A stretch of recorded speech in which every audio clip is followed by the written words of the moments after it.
Hello बच्चों, नमस्कार। मैं हूं मैन पटेल। आज का विषय है गणित का। मैं मॉडल पेपर लेकर आया हूं जिसमें 20 प्रश्न ही, केवल मॉडल पेपर ही नहीं, जिसमें हम आपको विधिवत हल कराएंगे, जिससे आप प्रश्नों को हल करना भी सीख पाएंगे। चूंकि वीडियो थोड़ा सा बड़ा होगा तो आप मेरे साथ बने रहिए। चलिए मैं शुरू करता हूं। देखिए, गणित का है। प्रत्येक प्रश्न के नीचे दिए गए विकल्पों में से सही विकल्प की संख्या ज्ञात कर अपने उत्तर पत्रक पर सही प्रश्न संख्या के सम्मुख लिखिए। तो देखिए, यहाँ पर आपको पहला प्रश्न बच्चों दिया गया है, 1 और -1/2 के बीच की परिमेय संख्या क्या होगी। जब कभी दो संख्याएं दी गई हो, उसके बीच की परिमेय संख्या निकालना हो तो दोनों को जोड़ के आधा कर देते हैं। तो हम क्या करेंगे, यहाँ पर 1/2 यानी आधा कर देंगे, इसका 1 प्लस माइनस 1/2 को जोड़ देंगे तो आ जाएगा 1/2। इसका अंदर एलसीएम ले लेंगे, प्लस और माइनस है, माइनस ही हो जाएगा, 2 आ जाएगा, 2 1 कम 2 -1, अर्थात ये आपका बनेगा 1/2 इंटू ये आ जाएगा 1/2 बराबर प्लस का 1/4, जो कि ऑप्शन आपको 2 में बच्चों मिल रहा है। तो हमको याद रखना है, कभी भी दो परिमेय संख्याओं के बीच की अगर संख्या आपको निकालनी है, ठीक बीच की, तो दोनों को जोड़ के आधा कर देना होता है। अगला प्रश्न है, निम्नांकित परिमेय संख्याओं में से कौन सी संख्या को शांत दशमलव में निरूपित किया जा सकता नहीं किया जा सकता है। तो ये चीजें ध्यान रखना है। चलिए देखते हैं क्या दिया है। शांत दशमलव में निरूपित करने के लिए सबसे बड़ी बात है कि उनके जो ये आप हर देख रहे हैं, इनके 2 या 5 या 2 या 5 के गुणक में लिख सकते हैं। तो 7 को नहीं लिख सकते, तो ये जो है शांत दशमलव में नहीं बदलेगी। तो यही आंसर हो गया। जैसे 25 है, 25 को 5 इंटू 5 यानी देखिए 5 में हमने बदल दिया। 8 को 2 इंटू 2 इंटू 2 लिखा जा सकता है, और 10 को 2 इंटू 5। तो हमने कहा था 2 या 5 या 2 या 5, मतलब या तो 5 में व्यक्त करें या 2 में या फिर दोनों में व्यक्त कर सकते हैं, वो सभी शांत दशमलव होंगे। शांत दशमलव का मतलब है अगर हम इससे भाग देंगे तो पूरी पूरी कट जाएगी, ये भी पूरी पूरी कट जाएगी, ये भी पूरी पूरी कट जाएगी, लेकिन ये किसी भी दशा में पूरी पूरी विभक्त नहीं होगी, ये अशांत दशमलव होगा। तो यहाँ से ऑप्शन आपका पहला वाला सही हो जाएगा। चलिए अगले प्रश्न की बात करता हूं। अगला प्रश्न है, -3 -7 किस बिंदु किस चतुर्थांश में स्थित है। तो अगर आप किसी प्लेन पर एक खड़ी और एक टेढ़ी लाइन ड्रा करते हैं, तो इस पर ये आपका x axis, x dash axis, और ये वाई एंड वाई एक्सिस बनता है। इस ओर की जो दूरियां हैं ये सब पॉजिटिव मापी जाती हैं, तो यहाँ पॉजिटिव हो गया, और ऊपर की ओर मापी गई दूरियां सब पॉजिटिव होती हैं, तो यहाँ पर हम पॉजिटिव लिख लेते हैं। तो इसके इधर जाने पर ये नेगेटिव आती है और इधर जाने पर ये नेगेटिव आता है, तो इसमें दोनों प्लस प्लस होते हैं, और इसमें आपका जो है x नेगेटिव होता है और ये y आपका पॉजिटिव ही रहता है। इसमें दोनों नेगेटिव हो जाते हैं, इसमें पॉजिटिव और नेगेटिव हो जाते हैं। अब आप देखेंगे यहाँ पर 3 पॉजिटिव है और ये 7 नेगेटिव है, जो कि आपका इस चौथे वाले चतुर्थांश में, तो ये फर्स्ट चतुर्थांश कहलाता है, ये द्वितीय और ये तृतीय और ये चतुर्थ। तो यहाँ से ऑप्शन हमारा चौथा वाला सही हो जाएगा। अगला अगर हम प्रश्न की बात करेंगे तो यहाँ पर देखिए दिया गया है 207 इंटू 781 इंटू 339 इंटू 94 को सरल करने पर गुणनफल में इकाई का अंक क्या होगा। तो इकाई का अंक निकालने के लिए आपको सिर्फ करना क्या है, इस संख्या का इकाई का अंक 7 है, इसका 1 है और इसका 9 है और इसका 4 है। इनकी सबकी जैसे आप गुणा करते हो और गुणा करने पर जो इकाई का अंक आपको प्राप्त होगा वही इकाई का अंक हो जाएगा। इन सबकी गुणा करोगे आपको 252 मिलेगा, तो इसका मतलब इकाई का अंक 2 आएगा। यहाँ से आप चौथा वाला सही कर पाओगे। अगला प्रश्न है आपके सामने, 4 अंकों की ऐसी छोटी से छोटी संख्या ज्ञात कीजिए जो 13 से पूर्णतः विभक्त हो। तो चूंकि 4 अंकों की सबसे छोटी संख्या होती है 1000, इसको हम 13 से भाग करके देखेंगे तो 13 सती 91 आएगा, यहाँ से 9 बचेगा, ये 0। अब हमें 13 का ऐसा पहाड़ा पढ़ना है कि जो 90 के नियर बाई हो और चला जाए तो 13 सती 91 ही होना चाहिए। इसका मतलब 90 की जगह पर अगर एक और होता तो ये पूरी पूरी भाग चली जाती, तो ये 1000 ना होकर के उसमें आप एक जोड़ दीजिए तो ये आपका बन जाएगा 1001। अर्थात इसमें आपको एक संख्या जोड़ने पर 1001 आएगा जो कि 13 से पूर्णतः विभक्त होगी। इस हिसाब से आप ऑप्शन ए वाले को सही कर लेंगे। अगला प्रश्न है किसी विषम संख्या का वर्ग करने पर क्या मिलता है। तो सबसे पहले हम विषम संख्या यहाँ पर लिख लेते हैं। एक विषम संख्या है, 3 विषम संख्या है, 5 विषम संख्या, 7 विषम संख्या। इनके वर्ग कर लेता हूँ। 1 3 तिहाई 9 पचम 25 7 सती 49। आपने देखा सभी संख्याओं को वर्ग करने पर ये भी सब विषम संख्याएं ही मिलती है, तो इसके हिसाब से किसी भी विषम संख्या का वर्ग करने पर सदैव आपको विषम संख्या ही मिलेगा। चलिए अब मैं बढ़ता हूं अगले प्रश्न पर। यहाँ पर दिया गया है 25.732 का होल स्क्वायर माइनस 15.732 का होल स्क्वायर का मान क्या होगा। ये आपका फार्मूला लिखा गया A square minus B square. इसे आप कहोगे A plus B and A minus B. इसका मतलब पहले में इन दोनों को जोड़ देंगे, फिर उसका घटा देंगे और उन दोनों की गुणा कर देंगे।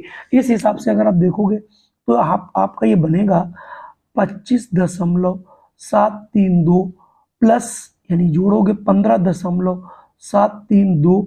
एक तो ये बन जाएगा 2 4 6 7 7 14 5 5 10 11 3 1 4 41 दशमलव इतना।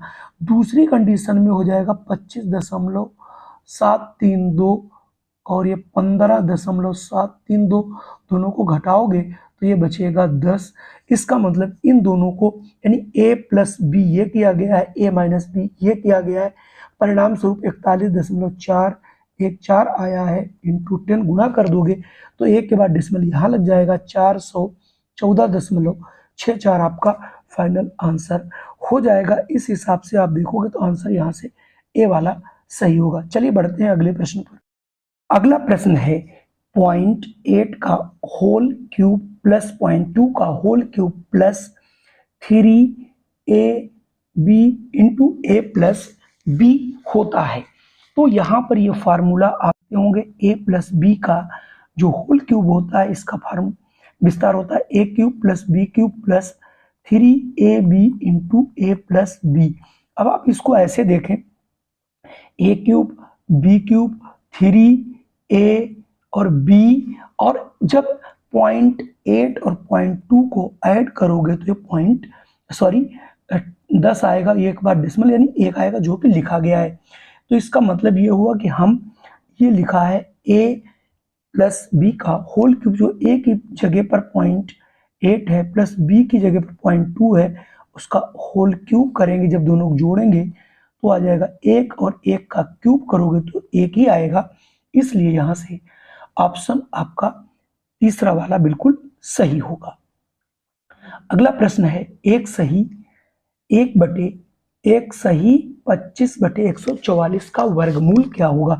यानी इसका वर्गमूल आपसे पूछा जा रहा है। तो बच्चों वर्गमूल कैसे निकालते हैं। वर्गमूल ये कर लेंगे, वर्गमूल का साइन लगा लेंगे। 144 कम 144 25 169/144 ऐसे ही इसका वर्गमूल निकाला जाएगा। जब आप सिंपल में बदल लेंगे तो आ जाएगा 13/12। 169 13 का और 144 12 का होता है। इसको जब आप भाग कर दोगे तो 12 1 कम 12 एक ही बचेगा 1/12 यानी एक सही 1/12 जो कि ऑप्शन 4 वाला प्रश्न आपका बिल्कुल सही हो जाएगा। अगला प्रश्न बच्चों बेहद आसान है। 1080 सेब कुछ लड़कों में बांटे गए, प्रत्येक लड़के को उतने सेब मिले जितने कि कुल लड़के थे। यदि 9 सेब कम पड़ गए तो कुल कितने लड़के थे। अब आप ये देखिए आपके पास 1080 थे, 9 कम पड़ गए तो हम 9 पहले जोड़ दें तो इसका मतलब 1089 सेब होने चाहिए थे। तो उतने ही लड़के होंगे जितने कि उनको सेब दिए जाएंगे। तो इसका मतलब ये वर्गमूल से सवाल निकलेगा। यानी 10 8 9 का अगर हम वर्गमूल निकाल लें, वर्गमूल निकालने के लिए इसमें हम भाग विधि का प्रयोग बच्चों करेंगे। देखिए 3 तिहाई 9 1 बचेगा, 8 9 आएगा, 3 3 6 आएगा, 6 3 18 यानी 6 3 18 तो 3 तिहाई 9 3 18। तो कुल मिला के 33 लड़के थे और उन बच्चों को 33 ही सेव दिए जाएंगे यदि 1089 सेव होंगे। चलिए अब मैं बढ़ता हूं अगले प्रश्न पर। अगला प्रश्न बेहद आसान है। संख्या 3 के घन के रूप में व्यक्त करिए, तो 3 है यानी 3 बार गुणा करने को घन कहलाता है। इसकी पावर 1 है यानी 3 पावर 3 ही 3 का घन है, जो कि ऑप्शन दूसरे में मिल रहा है। चलिए बढ़ते हैं अगले प्रश्न पर। अगला प्रश्न है, एक घन का आयतन 5832 सेंटीमीटर क्यूब है, तो उसकी कोर माने भुजा होता है। तो जो घन होता है उसका आयतन क्या होता है बच्चों, कि भुजा की घात 3 बराबर आपको दिया गया 5832, तो a बराबर क्यूबिक रूट ऑफ 5832 इसका घन ले लीजिएगा। और घन आप निकालने के लिए मैं यहाँ से आपको लिखता हूँ। इसके जब आप गुणनखंड करोगे तो ये आएंगे 2 into 2 into 2 into 3 into 3 into 3 into 3 into 3 into 3। अब आप एक घन ये बना लेंगे, एक ये जोड़े आपके बन जाएंगे, तो 2 इंटू 3 इंटू 3, तो कुल मिला के ये 3 दूनी 6, 6 दूनी 3 दूनी 6, 6 18, यानी 18 सेंटीमीटर की भुजा होगी। तो यहाँ पर कहीं ना कहीं 18 आपको आंसर देखिए ऑप्शन तीसरा वाला बिल्कुल सही मिल रहा है। अगला प्रश्न बेहद आसान है। पूछा जा रहा है रमन की वर्तमान आयु, यानी वर्तमान का मतलब होता है आज। अगर हम पी वर्ष के हैं तो 40 वर्ष बाद, यानी हमें 40 वर्ष जोड़ दिया जाए तो हमारी ये आयु 40 वर्ष के बाद की होगी। तो यहाँ पर पूछ रहा था कि 40 वर्ष बाद आयु क्या हो जाएगी, तो आप पी में अब इसलिए उसको जोड़ दोगे तो आंसर बनेगा पी प्लस 40 ईयर। तो यहाँ से ऑप्शन आपका पहला वाला सही होगा। अगला प्रश्न है चर 9x माइनस 9 इक्वल टू 12 में x की वैल्यू क्या होगी। तो आप जानते हो इसको सॉल्व करिएगा।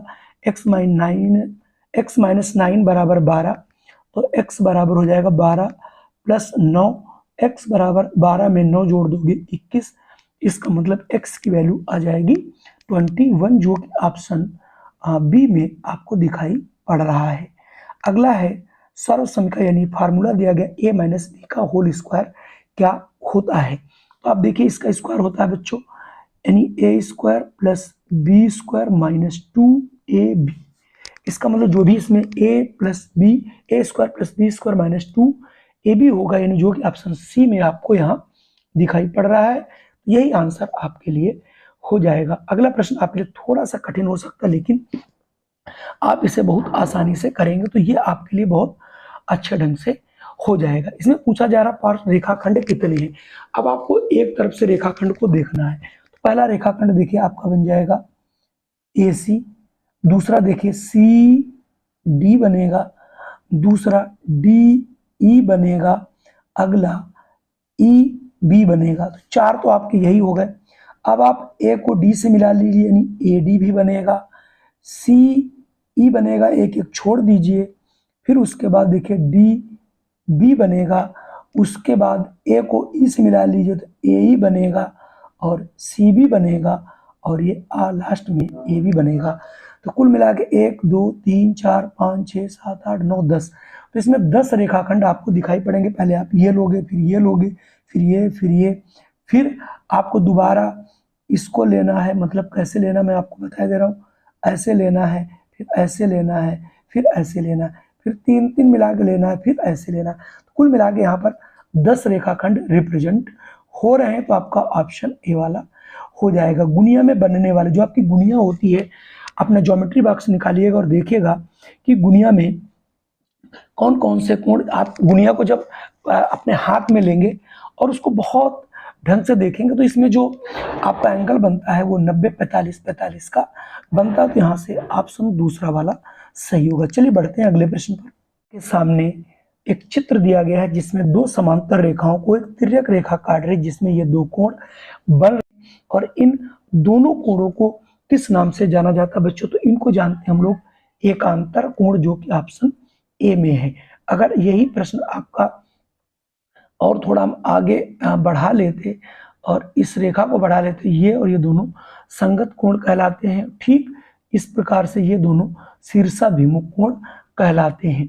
और एक ही तरफ के जो कोण होते हैं ये देखिए, अगर मैं थोड़ा-सा और आपको बता दूँ ऐसे, तो ये आपके अंतःकोण बनते हैं और ये सदैव आपके 180 डिग्री के होते हैं। अगला प्रश्न अगर देखें, निम्नलिखित में किस चतुर्भुज की भुजाओं का एक युग्म, युग्म माने जोड़ा, जो है समानांतर होता है? तो ऐसा तो केवल समलंब चतुर्भुज में ही होता है। समलंब जो चतुर्भुज होता है वो कैसा भी बना हो, आप उसमें देखोगे, यानी जो दो रेखाएं होती हैं, जो दो रेखाएं होती हैं आमने सामने की, वो आपकी समानांतर होती हैं, जिसको हम लोग एक युग्म कहते हैं। तो ये केवल और केवल आपके समलंब में ही मिलेगा।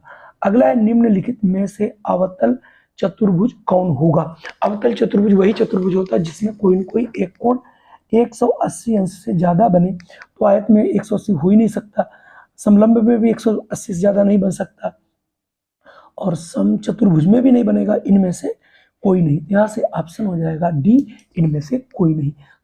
बच्चों, ये वीडियो पसंद आया हो तो इसे आप लोग लाइक कर दीजिए। चैनल पे पहली बार तो इसे सब्सक्राइब कर लीजिएगा। इस प्रकार की वीडियो आपको दिन प्रतिदिन मिलती रहेगी। जय हिंद, वंदे मातरम।